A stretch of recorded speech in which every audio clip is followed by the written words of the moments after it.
Hi, Kate here. I just thought I'd share a few tips with you today about doing really pretty things. I love pretty fabrics and old lace and things like that. And I love to put together things like this. So you can see all the old lace there, and it's all sort of layered. And I've just zigzagged it on to little bits of fabric. And sometimes they have a little bit of a feather on it, like that.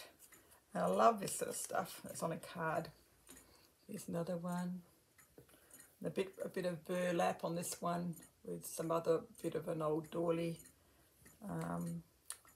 This one here. So because of all these, there's a lot of bits and pieces here. A lot of bits and pieces that take a long time to get out of your cupboard and to organise and to find what you want to actually, find little bits and pieces. Look at that little bit of fabric just here. I mean, to find that, you're going to have to go and find that whole big lot of fabric out of your stash and cut a bit off and, then put it all away later. So what I've done here is I've actually, one day I got all my stash out and I made lots of little snap lock bags. In each snap lock bag, I put in the base fabric, and this could be used for doll making and lots of different things like that. I put some old pieces of books there, and old pieces of lace, and a few bits and pieces. I'll just stop the pearl. So what I'll show you today, what's in one of these things. Most of them have got whites and fawns in them, just like these do, the colours that I've done here. But I'm just going to go through what I've put in this. So what I've done is I've got my stash out of all the pretty stuff and some basic things. And I've put them all into, and I've just cut little bits of them, like little tiny bits of fabric, like probably a foot by a foot, and a few things like a pom-pom. So in here I've got a bit of cut out lace off a tablecloth or a curtain one stage. I've got lots of interesting things in here. Look at all that. Now if you're doing small work at all, you could get this out and you can say, oh, this is nice. I've got a little handmade doily. I've got some tassels. I've got some sort of gold braidy stuff. I've got some eyelash wool there. That's really good for making it, scrunching it up and making it, putting it on the corner or something.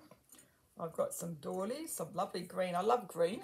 I love this green, and I actually dyed that with a green dye. I dyed a whole lot of them all at once.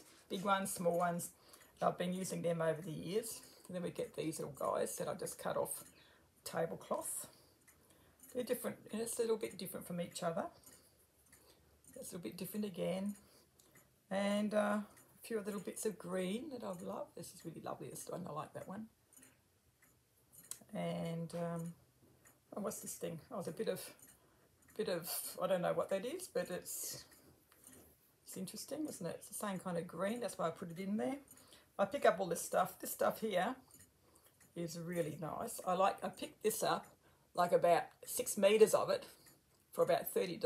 I thought, oh, maybe my daughter will wear that for a wedding dress. I'll make a wedding dress, but no, but it's beautiful. It's cotton, and it's just gorgeous for this sort of thing. So that was a really good buy. Picked it up for about $30. And then we've got some old lace. And there goes my clock. This is right next to the clock here. Okay. We've got some hat braid there, and some rick-rack, and bits and pieces of this stuff. So I put all this stuff in here, just off an old dinner cover. And then we have the base fabric here. Now this one here, this base fabric, is actually a drop cloth. You've probably seen people using drop cloth fabric. It's a bit like a really thick calico, slightly darker. That's what I use for my base. So if I've got some of these things, I use that drop cloth for the back. There it is for the back. And that's what I do with it. So I've picked up some of these things, and I've actually just loaded them. I layered them on top of each other, and a little bit of lace there. And then I just got on the sewing machine. I put all zigzag material and just zigzagged around there. I left that one hanging a bit, but I just zigzag, boom, boom, boom, down there like that. And that's it. That's all I've done. You zigzag a few layers on top of each other. And it comes out, there's a bit of that eyelash. And it comes out really interesting. And what I could do with these, I can use them for bookmarks, or I could string them together as a little bunting to give away or to sell. And you can give them to your friends or hang them on your line. So there is a really great idea for doing your stash. So you have your packets. In your packets, you've got a little bit of different, and you don't have to go back to the drawing board every time you want to make something. They're all in packets and they're all ready and waiting for you just to sit down in 5 minutes, do your craft, get up, and you haven't got a whole lot of stuff to put away again, and it's just much more convenient. This is a good way too to make a bit of money. If you have a lot of stash you want to get rid of, you can pack them up, sell them on eBay or something. Just say that I've sold a few on eBay, but I didn't really get much interest here in Australia. So I think you might do better in America or England. So we just like to fiddle around and make nice things without making a big, huge mess. Because one of the things I don't like is getting all my stash out just to make a couple of things. I have to put it all back away again. So I hope this has been helpful to you today, and have a go at it.